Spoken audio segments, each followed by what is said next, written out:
Okay, these are the solutions for Course 2, Class 1, Homework number 2.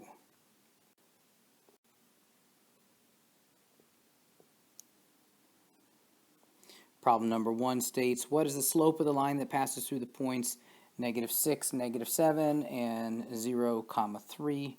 Again, remember that is the change in y over the change in x, or y minus y over x minus x. And the rule is to make sure that you keep them in order. So we'll start with the -7 minus a -3 over the change in x, which is a -6 minus a 0. So -7 minus a -3, these are going to become positive here. So -7 plus 3 is a -4 over -6 minus 0 still. So -4, 6, these negatives are going to cancel each other out, and we can reduce this to 2/3. So the slope is 2/3, that is C.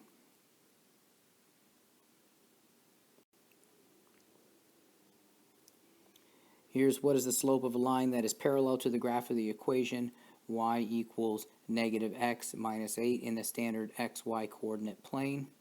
Again, this is a distraction here, this standard xy coordinate plane. They want to know what is the slope of the line that's parallel to this line. Well, this line has a slope of -x or -1x. So if it's parallel, they have to have the same slope of -1. Correct. The correct answer is H.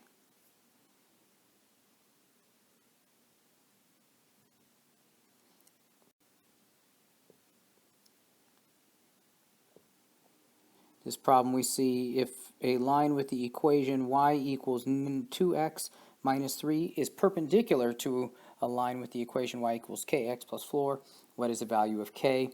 Again, if the slope of this is perpendicular to the slope of this line, then they must be opposite and inverse. So here it is, the slope is 2, and the opposite inverse of that is going to be -1/2. You're flipping the signs from positive to negative, and then you're flipping the number from 2/1 to 1/2. So the correct answer is -1/2, C.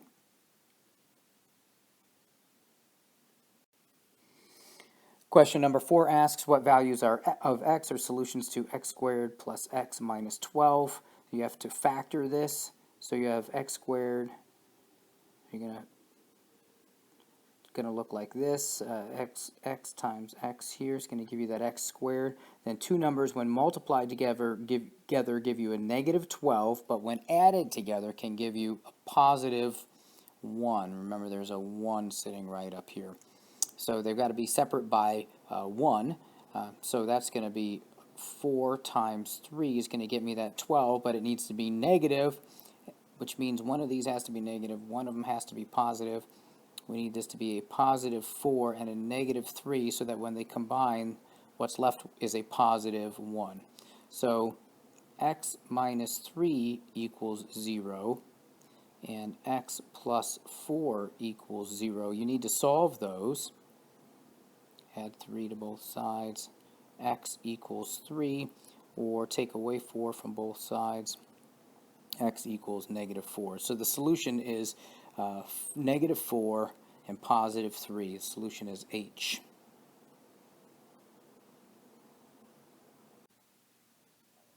Question 5 says if a parabola crosses the x-axis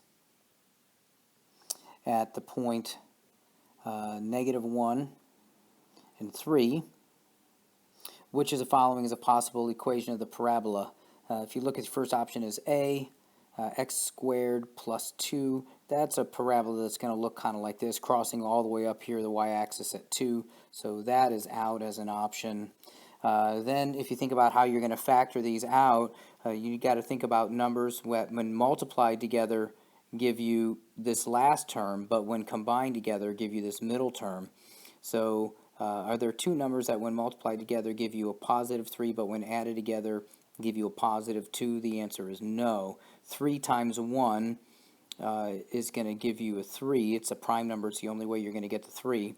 but there's no way to have them multiply together to get a positive 3 and then combine together to get a positive 2. So E is out as an option.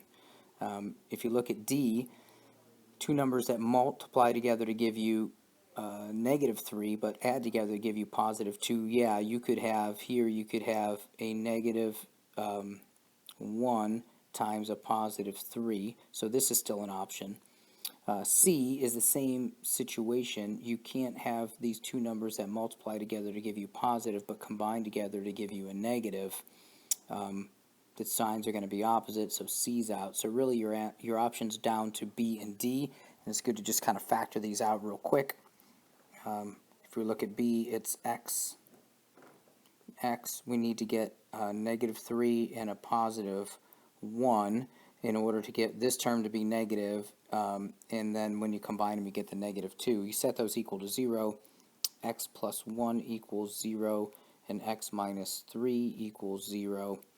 When you move the terms to the constants to the other side, you get x equals negative 1 and x equals positive 3, and that's what you were looking for. So a possible solution to that is B.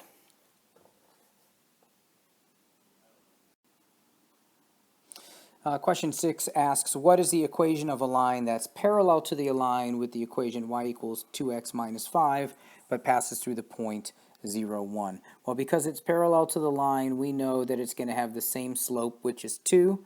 Look at the y-intercept form, y equals mx plus b. We're given the x and the y for the new line, and we're given the slope of 2, but the only thing we don't know is the b. And so what we do is we plug in the values that we do know. We know that y equals 1. We know that the slope is 2, and we know that x is 0, and what we're trying to solve for is b. They were very nice. We're not going to make us do a lot of fancy multiplication. 2 times 0 is going to cancel out. 1 equals b. So now we found b, and we can rewrite the equation of the line. Y equals...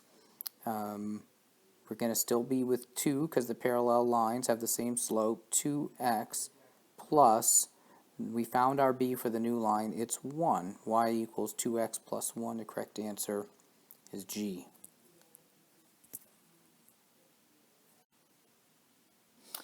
Question 7 is just a little bit of a head scratcher, no real math involved. How many real solutions does the quadratic equation x squared plus 1 equals 0 have?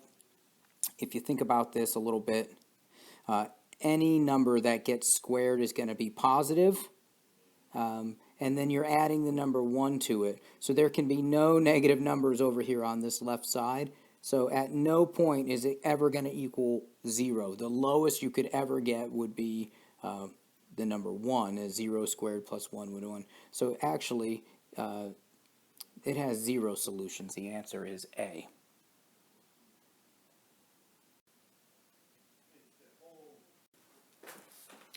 Question 8 says, if the line with the equation y equals ax plus d has a greater slope than the line with the equation y equals bx plus d, what must be true about the relationship between a and b? Again, not a lot of math involved here. The slope of this line is a, and the slope of this line is b, and it says that in this first one, the first one has a greater slope than the second one, so a must be larger than b in order for that to be true. So the correct answer is G.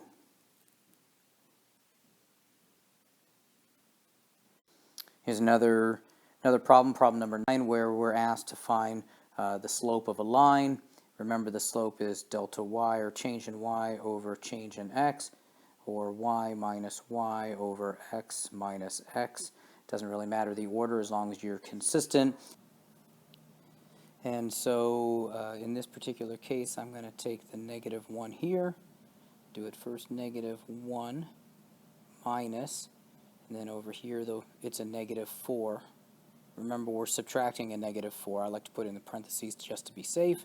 And then we have a 3, and we're going to subtract a positive 4. That was this x and this x. So 1 minus a negative 4, these are going to become positive, so I'm going to end up with 3 on the top, negative 1 plus 4. and 3 minus 4, I'm going to end up with a negative 1 at the bottom. So the slope is b negative 3.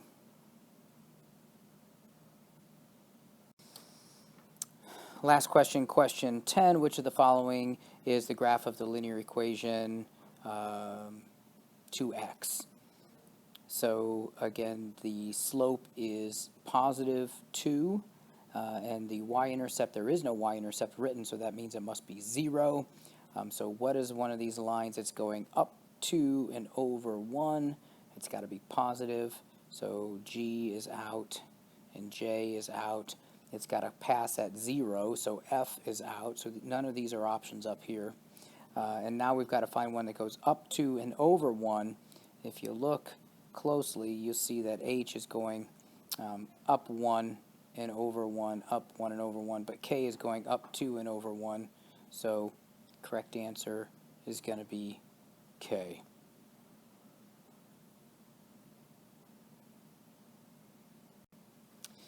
And there you go. You have finished your homework. Excellent job. Hopefully this helped.